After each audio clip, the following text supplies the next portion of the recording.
Welcome back to Math Dogs. If you're new to the channel, please comment, like, and subscribe. If you have any questions, please comment down below.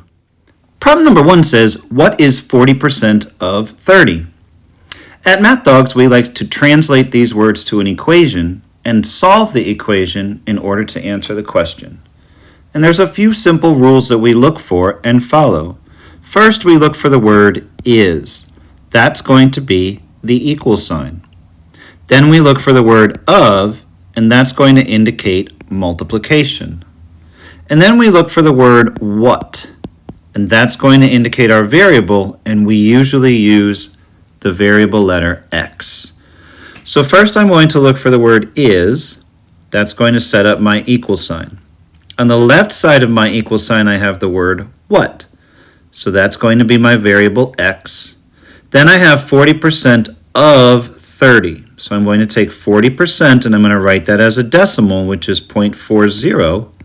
Of is the multiplication in the parentheses, and 30 is put at the end to multiply by 0.40.